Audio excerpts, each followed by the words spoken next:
ஸ்தோத்திரம் ஆண்டவரை துதிக்கிறோம் துதிக்கிறோம் ஆண்டவரை மகா பரிசுத்தம் ஆண்டவரை உண்மை ஸ்தோத்திரிக்கிறோம்ப்பா. இந்த வேலையில் கூட உங்களுடைய சமூகத்துக்கு வந்திருக்கிறோம் ஆண்டவரே. எங்களோட எல்லா ஜெபங்களுக்கும் பதில் கொடுப்பதற்காக நன்றி செலுத்துகிறோம் ஆண்டவரை. துதிக்கிறோம் துதிக்கிறோம் ஆண்டவரை. இந்த யூத் மீட்டிங்கை ஆசீர்வதிங்க.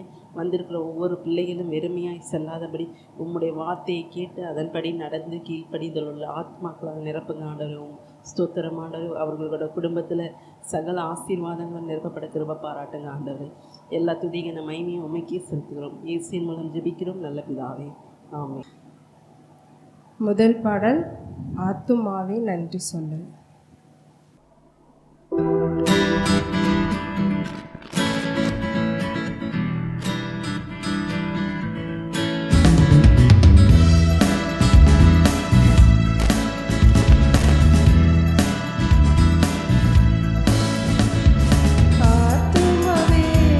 நன்றி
கர்த்தர் செய்த நன்மைகளை ஒரு நாளும் மறவாதே. என் கர்த்தர் செய்த நன்மைகளை ஒரு நாளும் மறவாதே. ஆத்துமாவே நன்றி சொல்லு முழு உள்ளத்தோடே. கிருபை இரக்கங்களால் மணிமுடி சூட்டுகிறார். கிருபை இரக்கங்களால் மணிமுடி சூட்டுகிறார். வாழ்நாளெல்லாம் நன்மைகளால் திருப்தியாக்குகின்றார். என் வாழ்நாளெல்லாம் நன்மைகளால் திருப்தியாக்குகின்றார். கர்த்தர் செய்த நன்மைகளை ஒரு நாளும் மறவாதே. என் கர்த்தர் செய்த நன்மைகளை ஒரு நாளும் மறவாதே. ஆத்துமாவே நன்றி சொல்லு முழு உள்ளத்தோடே.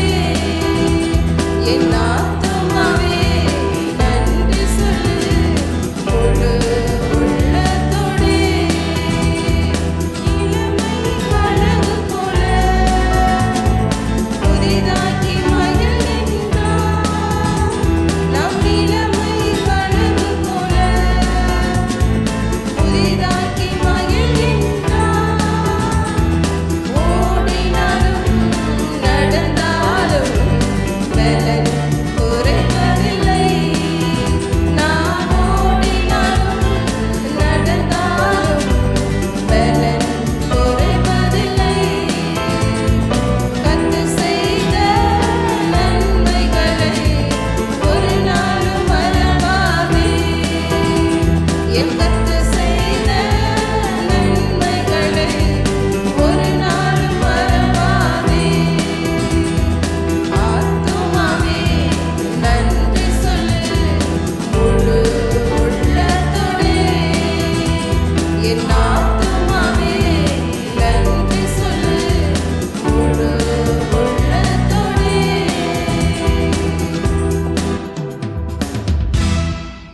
அல்லேலூயா.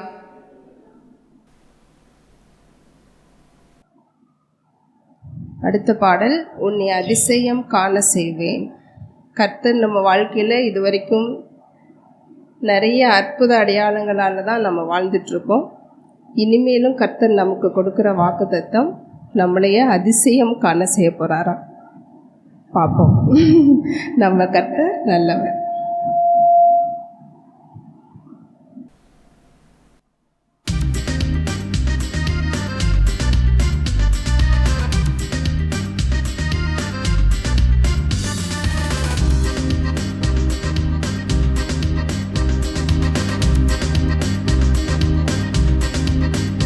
உன்னை அதிசயம் காண செய்வேன்.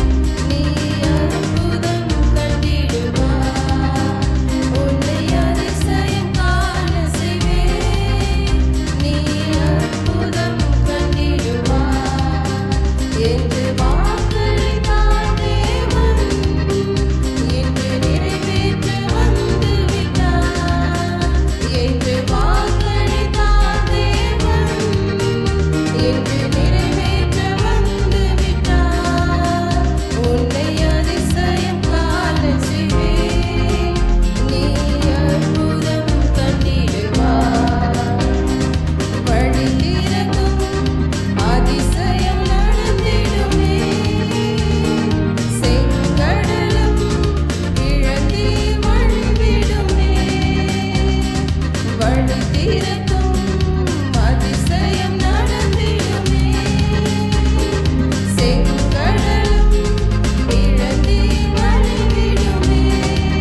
கர்த்தருடைய பரிசுத்த நாமத்திற்கு ஸ்தோத்திரம்.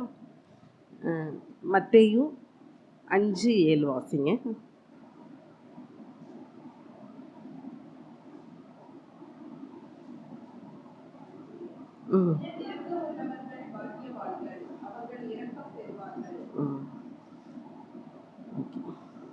யோசுவா 2:1 அதிகாரத்திலிருந்து வாசிங்க. நூனின் குமாரனாகிய யோசுவா சீத்தீமிலிருந்து வேவுக்காரராகிய 2 மனுஷரை இரகசியமாய் வேவு பார்க்கும்படி அனுப்பி, நீங்கள் போய் தேசத்தையும் எரிகோவையும் பார்த்து வாருங்கள் என்றான். அவர்கள் போய் ராகாப் என்னும் பெயர் கொண்ட வேசியின் வீட்டுக்குள் பிரவேசித்து அங்கே தங்கினார்கள். தேசத்தை போதும். இன்னைக்கு நம்ம பார்க்க போற யாரை பற்றி பார்க்க போகிறோம்னு சொன்னால், ராகாப்புன்னு சொல்லி ஒரு தாசி வேசின்னு சொல்லி போட்டிருக்காங்களே, அவங்கள பற்றி பார்க்க போகிறோம். இந்த ராகாப்புன்றவங்க யாருன்னு பார்த்தீங்கன்னா, ஒரு கானானிய ஸ்திரீ, புறஜாதியான பொண்ணு.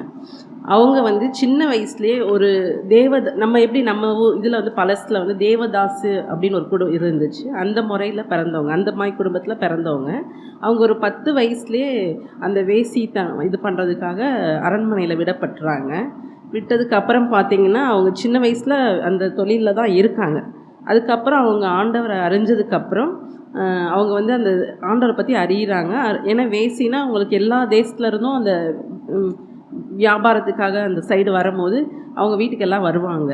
அந்த மாதிரி அப்போ வரும்போது பார்த்திங்கன்னா, அவங்க ஆண்டவர் இஸ்ரவேல் தேவனை குறித்து அறிஞ்சிருப்பாங்க. அதுக்கப்புறம் அவங்க அந்த வேசி தொழில் நான் பண்ண மாட்டேன்னு சொல்லியிருப்பாங்க. சொன்னனால அவங்கள என்ன பண்ணிடுவாங்கன்னா, ராஜா அலங்கத்தில் குடி வச்சுருவாங்க. அலங்கம்ன்றது என்னன்னு பார்த்தீங்கன்னா, அந்த வசனம் வாசிங்க. யோசுவா 2:15 வரும். அப்பொழுது அவர்களை கயிற்றினாலே ஜன்னல் வழியாய் இறக்கி விட்டாள். அவள் வீடு அலங்கத்தின் மதிலில் இருந்தது. அலங்கத்திலே அவள் குடியிருந்தாள். பார்த்தீங்கன்னா, அவங்க எங்கே இருந்தாங்கன்னா, ராஜா அரண்மனையில் இருப்பாங்க. அப்புறம் அலங்கத்தில் அவங்க குடியிருக்கிறாங்க. அலங்கம்ன்றது நம்ம எப்படி ஊரை விட்டு தள்ளி இருக்க மாதிரி அந்த எரிகோ மதில் சுவர் பக்கத்தில் தான் அந்த அலங்கம் இருக்கும். அது மேலே தான் உயரத்தில் தான் அவங்க இருப்பாங்க, அலங்கத்தில் குடியிருப்பாங்க. இப்போ இந்த யோசுவா என்ன பண்ணுறாரு, வேவுக்காரர்களை அனுப்புகிறாங்க. நம்ம போய் ஒருக்கா வர்றாங்க, எல்லாத்துக்கும் தெரிகிறனால இப்போ ரகசியமாக 2 வேவுக்காரர்களை அனுப்புகிறாரு. எங்கே அனுப்புகிறாருன்னா, எரிகோவை போய் பார்க்கணும், அங்கே போய் பார்க்குறதுக்காக அனுப்பி விட்றாங்க. அனுப்பும்போது என்ன பண்ணுறாங்க, அவங்க 2 பேரும் போகிறாங்க. போய் சுற்றி திரிஞ்சு எங்கே போகிறது, அப்போ வேசி இவங்களோட வீட்டுக்கு தான் போகிறாங்க. ஏன் அவங்க வேசி வீட்டுக்கு போகிறாங்கன்னா, அவங்க தவறான காரியத்துக்காக அங்கே போல. ஏன்னா எல்லோரும் நினைப்போம், வேசி வீட்டுக்கு போனால் தப்பானவங்களாக தான் இருப்பாங்கன்னு சொல்லி அவங்க அந்த காரியத்துக்காக போகல. ஏன்னா இவங்க ஒரு விடுதியிலையோ வேறு எங்கேயோ தங்குனாங்கன்னா, இப்போ என்ன பண்ணுவாங்கன்னா, ராஜாவோ யாரோ தேடி வரும்போது அப்போ என்ன பண்ணுவாங்க, அவங்க ஆமாம் இந்த மாதிரி 2 மனுஷங்க வந்தாங்க அப்படின்னு சொல்லி இப்போ அவங்கள பிடிச்சி கொடுத்துருவாங்க. இப்போ வேசி வீட்டுக்கு வந்திருக்காங்கன்னா, வேசி வீட்டுக்கு யாருனாலும் வருவாங்க போவாங்க. அதனால இவங்க வேசி வீட்டுக்கு போகிறாங்க. போய் அவங்க அங்கே போய் இருக்காங்க. அது பாருங்கள், அடுத்து வாசிங்க. தேசத்தை வேவு பார்க்கும்படி இஸ்ரவேல் புத்திரரில் சில மனுஷர் இந்த ராத்திரியிலே இங்கே வந்தார்கள் என்று எரிகோவின் ராஜாவுக்கு சொல்லப்பட்டது. அப்பொழுது எரிகோவின் ராஜா ராகா பண்டைக்கு ஆள் அனுப்பி, உன்னிடத்தில் உன் வீட்டுக்குள் பிரவேசித்த மனுஷரை வெளியே கொண்டு வா, அவர்கள் தேசத்தை எல்லாம் வேவு பார்க்கும்படி வந்தார்கள் என்று சொன்னான். அந்த ஸ்திரீ அவ்விரண்டு மனுஷரையும் கொண்டு போய் அவர்களை ஒளித்து வைத்து, மெய்தான் என்னிடத்தில் மனுஷர் வந்திருந்தார்கள், ஆனாலும் அவர்கள் எவ்விடத்தாரோ எனக்கு தெரியாது. வாசலை அடைக்கும் நேரத்தில் இருட்டு வேளையில் அந்த மனுஷர் புறப்பட்டு போய்விட்டார்கள். அவர்கள் எங்கே போனார்களோ எனக்கு தெரியாது. அவர்களை சீக்கிரமாய் போய் தேடுங்கள், நீங்கள் அவர்களை பிடித்து கொள்ளலாம் என்றார். போதும். அவங்க என்ன பண்ணுறாங்க, இப்போ அந்த 2 வேவுக்காரர்களும் ராகாப் வீட்டுக்கு வந்திருக்காங்க. அதை கேள்விப்பட்டுறாரு ராஜா. கேள்விப்பட்டு என்ன பண்ணுறாங்க, 2 சேனை இவங்களை அனுப்பிச்சி விட்டு, நீங்கள் போய் பிடிச்சிட்டு வாங்க, அவங்கள கைது பண்ணணும்னு சொல்லி அனுப்பிச்சி விட்றாங்க. கரெக்டாக அவங்க ராகாப்போட வீட்டுக்கு வந்துடுறாங்க. வந்ததுக்கப்புறம் அவங்க கேட்டோன்னே இவங்க என்ன பண்ணுறாங்க, அவங்கள மறைச்சி வச்சுட்டு, ஆமாம் வந்தாங்க, இப்போ தான் போகிறாங்க, நீங்கள் போனீங்கன்னா பிடிச்சிக்கலாம் அவங்கள அப்படி சொல்லிவிட்டு அவங்கள அனுப்பிச்சி விட்றாங்க. அவங்க அந்த இவங்களும் போயிடுறாங்க. போனோடனே அவங்க போய் தேடி போயிடுறாங்க. அப்போ இவங்க என்ன பண்ணுறாங்க, ராகாப் அவங்கள்ட்ட சொல்கிறாங்க, நான் வந்து ஆண்டவர் குறித்து கேள்விப்பட்டிருக்கேன், நீங்கள் என்ன பண்ணுங்கள், இப்போ போகாதீங்க, வெளியே போகாதீங்க, ஒரு 3 நாள் மலை மேலே தங்கிட்டு அப்புறமேல் போங்க அப்படின்னு சொல்லிடுவாங்க. சொல்லிவிட்டு அவங்களுக்கு சொல்லி முடித்த உடனே அவங்களும் வெளியில் போயிடுறாங்க. போனதுக்கப்புறம் அதுக்கு முன்னாடி பாருங்கள், ராகாப் என்ன பண்ணுறாங்கன்னா அவங்ககிட்ட பேசுகிறாங்க. அந்த மேலே வந்துடுறாங்க இல்லையா, மறைவாக இருக்கும்போது பேசும்போது என்ன சொல்கிறாங்கன்னா, நான் வந்து இஸ்ரவேலின் தேவனை குறித்து கேள்விப்பட்டிருக்கேன்னு சொல்லிட்டு அந்த வசனம் வாசிங்க. யோசுவா 2 வருது. அடுத்து வாசிங்க. அவர்கள் வீட்டின் மேல் ஏற பண்ணி வீட்டின் மேல் பரப்பப்பட்ட சணல் தட்டைகளுக்குள்ளே மறைத்து வைத்திருந்தாள். அந்த மனுஷர் யோர்தானுக்கு போகிற வரையில் துரைகள் மட்டும் அவர்களை தேடி போனார்கள். அவர்களை தேடுகிறவர்கள் புறப்பட்ட உடனே வாசல் அடைக்கப்பட்டது. அந்த மனுஷர் படுத்து கொள்ளும் முன்னே அவள் வீட்டின் மேல் அவர்களிடத்தில் போய், கர்த்தர் உங்களுக்கு தேசத்தை ஒப்பு கொடுத்தார் என்றும் உங்களை பற்றி எங்களுக்கு திகில் பிடித்திருக்கிறதென்றும் உங்களை குறித்து தேசத்து குடிகள் எல்லோரும் சோர்ந்து போனார்கள் என்றும் அறிவேன். நீங்கள் எகிப்திலிருந்து புறப்பட்ட போது கர்த்தர் உங்களுக்கு முன்பாக சிவந்த சமுத்திரத்தின் தண்ணீரை வற்றி போக பண்ணினதையும் நீங்கள் யோர்தானுக்கு அப்புறத்தில் சங்காரம் பண்ணின எமோரியரின் 2 ராஜாக்களாகிய சீகோனுக்கும் ஓகுக்கும் செய்ததையும் கேள்விப்பட்ட போது எங்கள் இருதயம் கரைந்து போயிற்று. உங்களாலே எல்லாருடைய தைரியமும் அற்று போயிற்று. உங்கள் தேவனாகிய கர்த்தரே உயர வானத்திலும் கீழே பூமியிலும் தேவனானவர். இப்பொழுதும் நான் உங்களுக்கு தயவு செய்தபடியினால் நீங்களும் என் தகப்பன் குடும்பத்துக்கும் தயவு செய்வோம் என்று கர்த்தர் பேரில் எனக்கு ஆணையிட்டு இப்போ பார்த்தீங்கன்னா அவங்க பாருங்கள், எடுத்தோன்னே அந்த 8வது வசனத்துலேருந்து 13வது வசனம் வரைக்கும் ஆண்டவரை குறித்து விசுவாச அறிக்கை மாதிரி சொல்கிறாங்க. அவங்க வேறு புறஜாதியான பெண் பாருங்கள், எவ்வளோ அவங்க உள்ளத்துலேருந்து எப்படி வருது. வானத்தில் உயரத்துலேயும் சரி கீழேயும் சரி உங்கள் தேவன் தான் பெரியவர், இந்த தேசம் வந்து உங்களுக்கு கொடுக்கப்பட்டுருச்சு அப்படின்னே அவங்க வந்து அந்த வேவுக்காரர்கள்ட்ட விசுவாச அறிக்கையவே சொல்கிறாங்க. சொன்னோடனே அவங்க சொல்லி முடிச்சுட்டு அப்போ என்ன பண்ணுறாங்க, அவங்க கிளம்பி போயிடுறாங்க. அப்போ அவங்க சொல்கிறாங்க, நான் உங்களுக்கு நான் இரக்கம் காண்பித்தது போல் நீங்களும் எனக்கு இரக்கம் காண்பிக்கணும் அப்படின்னு சொல்லி அவங்ககிட்ட ஒரு ப்ராமிஸ் வாங்கிக்கிறாங்க. அவங்களும் ஓகே அப்படின்னு சொல்லிட்டு போயிடுறாங்க. அப்போ அவங்கள வந்து அந்த மதில் மேலே அவங்க வீடு இருக்கிறனால அலங்கத்தில் அப்போ ஒரு கயிறு கட்டி அவங்கள வந்து இறக்கி விட்டுறாங்க. இறக்கி விட்டோன்னே அப்போ அவங்க சொல்கிறாங்க, போகும்போது நாங்கள் இந்த தேசத்தை வந்து பிடிக்கும்போது நீங்கள் என்ன பண்ணுங்கள், இந்த ஜன்னலில் வந்து ஒரு சிகப்பு கயிறை கட்டி வைங்க அப்படின்னு சொல்லிட்டு அந்த 2 வேவுக்காரர்களும் சொல்லிடுறாங்க. சொன்னதுக்கப்புறம் சொல்லிவிட்டு அவங்களும் போயிடுவாங்க. இந்த ஜன்னலில் ஒரு சிவப்பு கயிறு கட்டுறாங்க இல்லையா, அதுக்கு என்ன அர்த்தம்னு யாருக்காவது அடையாளம் தெரியுமா? யாத்திராகமம் 12:13 வாசிங்க.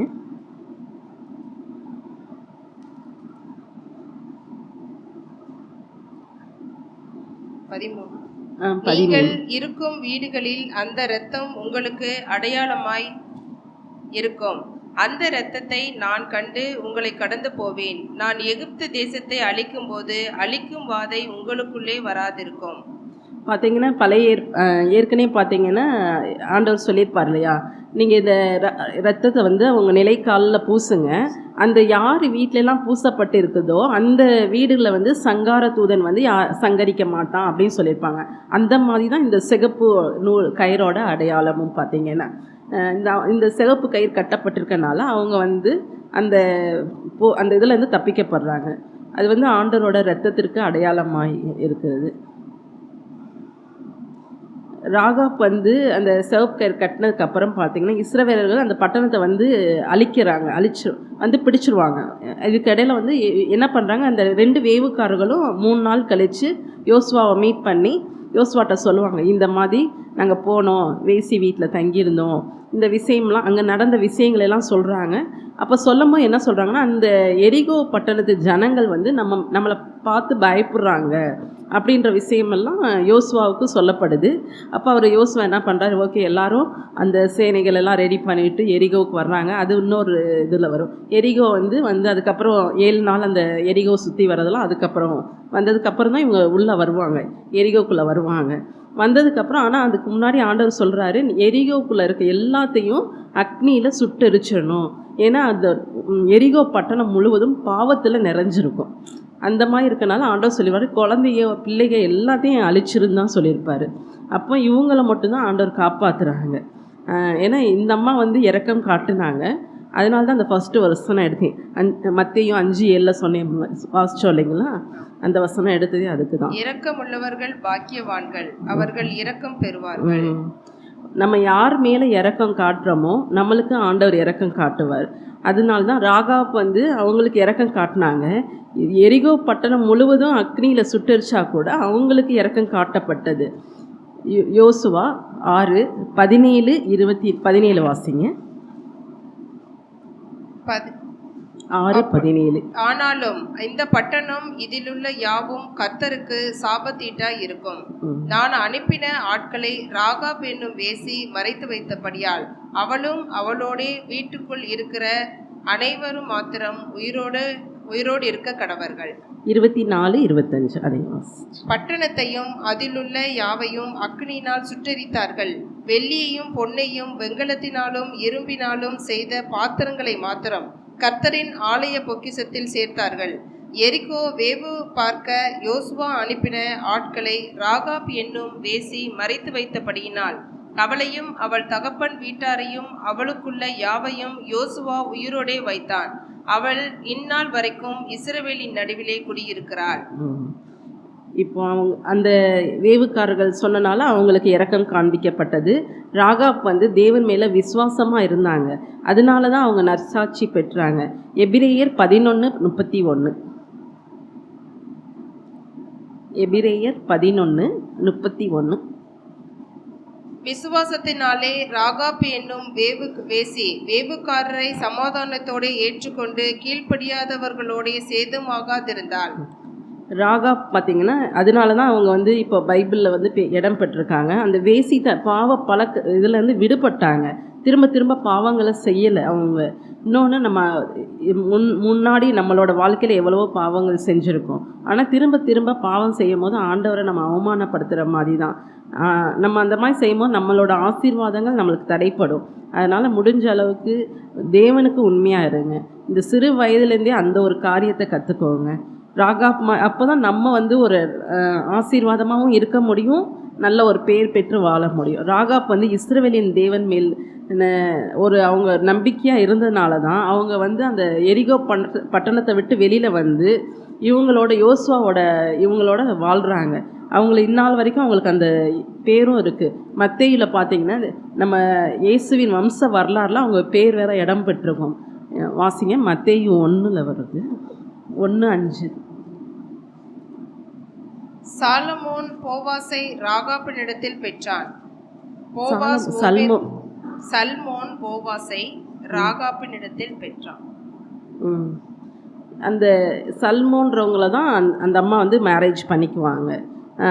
சல்மோன் அவங்களை கூட்டிகிட்டு வந்துடுறாங்க இல்லையா? கூட்டிகிட்டு வந்ததுக்கப்புறம் என்ன பண்ணுறாங்கன்னா, அந்த சல்மோன் அவர் வந்து ஒரு ராஜா மாதிரி, அவர் தான் வந்து இந்த வேசியை கல்யாணம் பண்ணிக்குவாங்க. யாராவது வேசியை கல்யாணம் பண்ணுவாங்களா? ஏன்னா இவங்க 40 வயசு வரைக்கும் வேசித்தனத்தில் தான் இருந்திருக்காங்க. அந்த குடும்பத்தில் தான் இருந்திருக்காங்க. அப்போ அந்த ஊருக்காரவங்களே அவங்கள கல்யாணம் பண்ண மாட்டாங்க. ஆனால் இஸ்ரவேல் ஜனத்தில் அவர் வந்து ஒரு பிரபு. சல்மோன்றவர் ஒரு பிரபு. உங்களுக்கு போவாஸ் தெரியும், போவாஸ் அந்த பரம்பரையில் வர்றவங்க. அப்போ ராகாப் வந்து ஒரு ஆசீர்வாதமான ஒரு ஆசீர்வதிக்கப்படுறாங்க, ஒரு பிரபுவை திருமணம் பண்ணிக்கிறாங்க. இதுக்கு இன்னொரு காரணம் பார்த்தீங்கன்னா ஆதியாகமம் 12:3 வாசிங்க.